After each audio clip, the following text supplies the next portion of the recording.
Hello, dear viewers. Welcome back to our channel. Today I have a story that will send shivers down your spine. Sit back, relax, and prepare to be enthralled by a tale of terror, suspense, and the supernatural. This is The Haunting Depths. It all began when I was in elementary school. On my way to school, I had to pass by a mysterious deep pond, known to the locals as Blackwater Hollow. The water was incredibly dark, almost black, and it seemed to have no bottom. Every year, around May or June, a young woman would jump into the pond and never resurface. At first, people dismissed it as coincidence, but after it happened year after year, fear began to grip our village. The main road was eventually rerouted to avoid Blackwater Hollow. Still, sometimes I would take a shortcut, running past it in sheer terror, afraid that some monster might leap out and drag me into the depths. In our village lived a woman named Lily. She was beautiful, kind, and hardworking, and she had a loving relationship with her husband. But one day, something changed. Lily, once cheerful and full of life, became sullen and melancholic. She would sigh for no reason and often quarrel with her family. Her transformation was so drastic that her husband began to suspect she was having an affair. One night, as they were just settling into bed, Lily got up mysteriously and left the house. Her husband, suspicious and unable to sleep, grabbed a hunting rifle and quietly followed her. She hurried towards Blackwater Hollow, and as she neared the pond, a cold wind blew, and a long white ribbon descended from the sky, wrapping around her and lifting her toward the pond. In a flash, her husband aimed and fired at the ribbon. With a loud bang, it vanished, and Lily fell to the ground, unconscious. Her husband rushed to her side, carried her home, and when she woke up, she remembered nothing. She was dazed and confused, almost like a different person. Desperate, her mother-in-law sought help from a local shaman. The shaman closed her eyes, muttered some incantations, and after a while revealed that a young, beautiful woman had been buried about a mile from Blackwater Hollow years ago.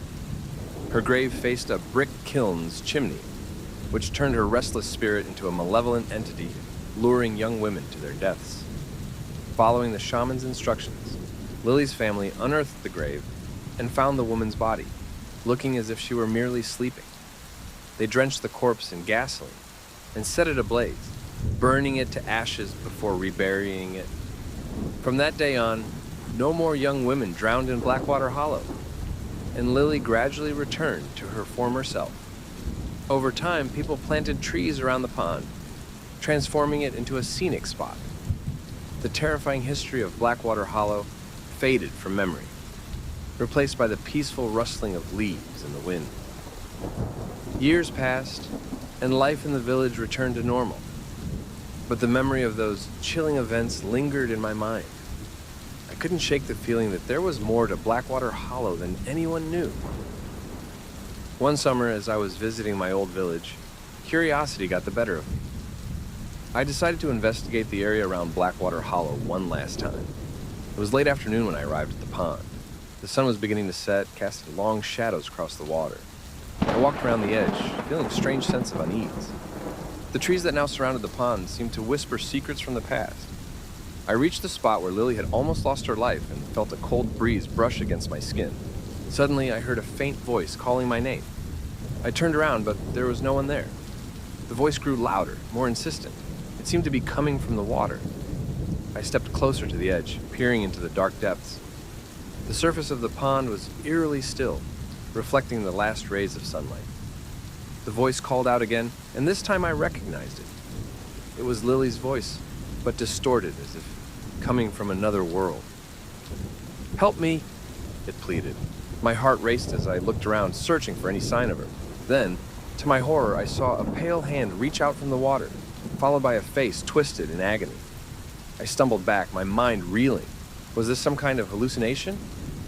But the voice continued, begging for help. Against my better judgment, I felt compelled to reach out, to do something. I took a deep breath and waded into the pond. The water was freezing, and a sense of dread washed over me. As I reached the spot where the hand had appeared, the water around me began to churn. A powerful force pulled me under, and I struggled to break free. The The cold enveloped me, sapping my strength. Just when I thought I couldn't hold on any longer, a flash of light pierced the darkness. The force released me, and I broke through the surface, gasping for air. I dragged myself to the shore, trembling and soaked. The pond was calm once more, but the memory of what I'd seen and heard was etched into my mind. I knew then that Blackwater Hollow held secrets far darker than anyone could imagine. Over the next few days, I researched the history of the pond and the village.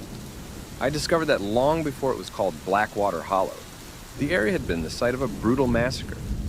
The spirits of the victims, unable to find peace, had lingered, their anger and sorrow poisoning the land. The young woman who had been buried there was just one of many restless souls drawn to the cursed spot. Determined to put an end to the hauntings, I enlisted the help of a renowned paranormal investigator.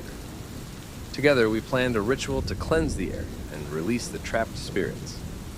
It was a risky endeavor, but I knew it was the only way to bring peace to Blackwater Hollow, and to myself. On the night of the ritual, we gathered at the edge of the pond. The investigator set up an array of candles, crystals, and sacred objects. As he chanted incantations, the air grew thick with tension. The water began to ripple, and ghostly figures emerged, their faces contorted in pain. The investigator continued his chants, urging the spirits to move on.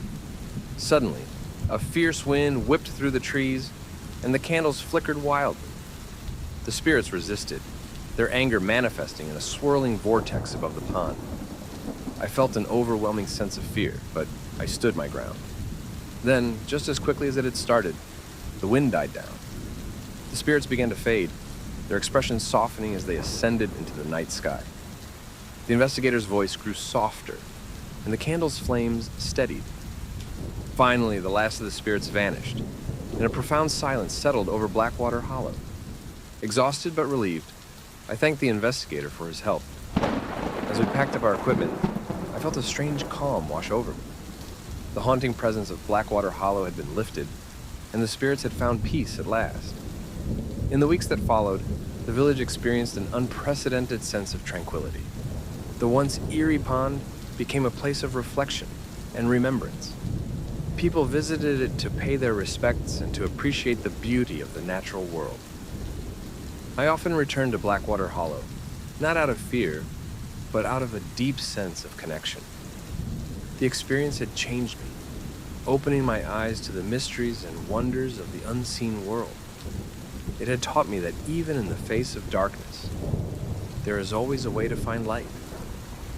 Years after the ritual, life in the village had settled into a peaceful routine. The memories of the haunting had faded, replaced by stories of redemption and tranquility. But deep down, I always felt a subtle unease whenever I visited Blackwater Hollow. There was an underlying current of dread that never fully disappeared. One autumn evening, as the leaves turned fiery shades of red and gold, I received an unexpected visitor. An elderly woman named Margaret, who had recently moved to the village, came to my door. She had heard of my involvement in the exorcism and sought my help. Her granddaughter, Emily, had been having disturbing dreams, and Margaret feared that the dark forces of Blackwater Hollow had returned. Emily was a quiet, introspective girl of 12. When I met her, she was pale and withdrawn, her eyes shadowed with fear. She described dreams of a woman with long, dark hair, standing by the edge of the pond, calling out to her. Emily felt a strange compulsion to go to the woman, but she always woke up just before reaching her. Intrigued and concerned, I agreed to investigate further. Emily's dreams seemed eerily similar to the experiences of those who had been drawn to Blackwater Hollow in the past. I decided to spend a night by the pond, hoping to uncover any lingering presence that might be tormenting the girl. Armed with a flashlight and a sense of determination, I set up camp near the water's edge.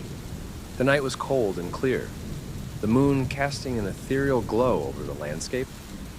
As I sat in silence, listening to the sounds of the night, I felt a growing sense of anticipation.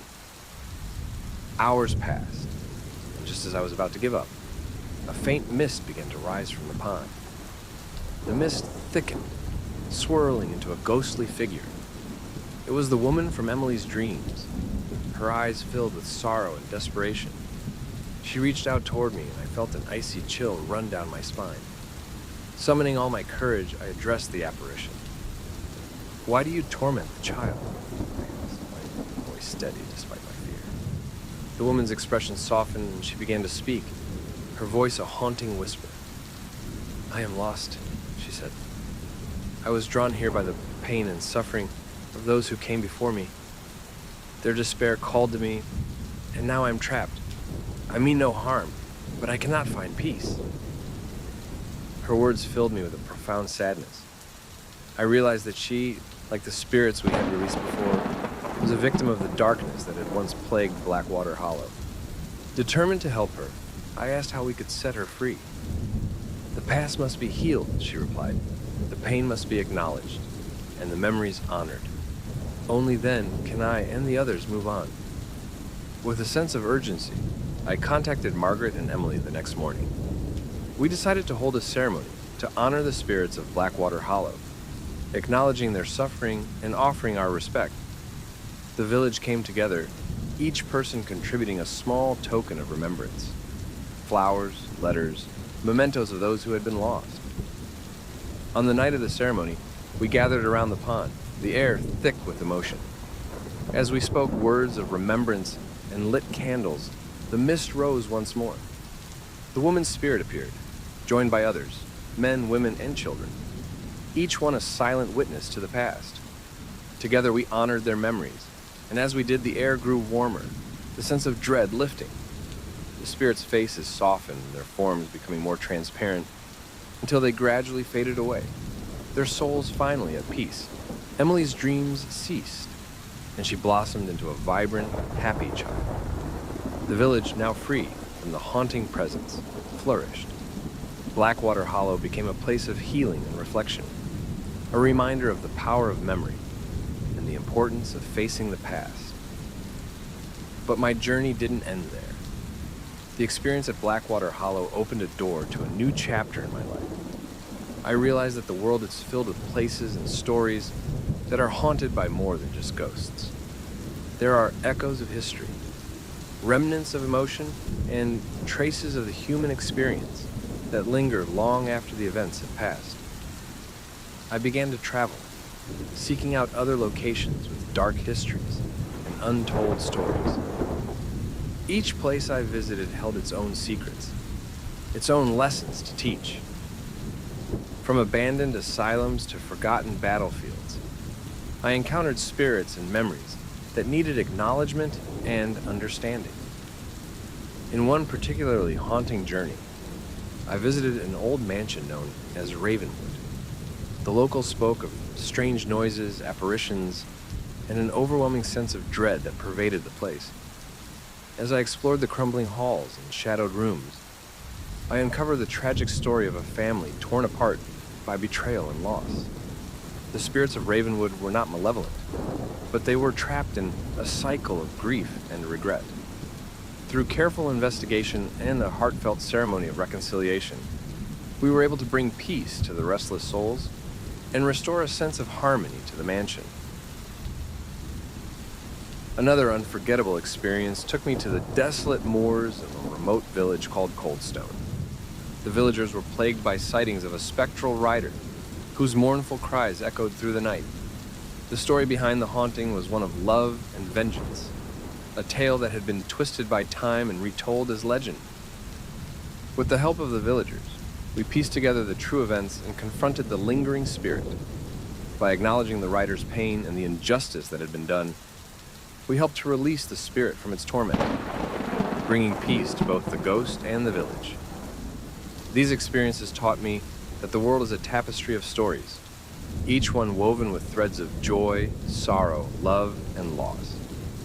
The spirits that haunt us are not always looking to harm, but are often seeking resolution, understanding, and peace. So, my dear viewers, as we conclude this chapter of our journey, remember that the past is never truly gone. It lives on in the places we inhabit, the stories we tell, and the memories we cherish. Embrace the mysteries of the unknown And you may find that the darkness holds not just fear, but also a path to healing and enlightenment. Thank you for joining me on this exploration of Blackwater Hollow and beyond. I hope these stories have touched you as deeply as they have touched me. Stay curious, stay compassionate, and always keep your lights on. You never know what tales the shadows may hold. Until next time, dear friends, be safe, be brave, and keep exploring the haunted corners of our world. Good night.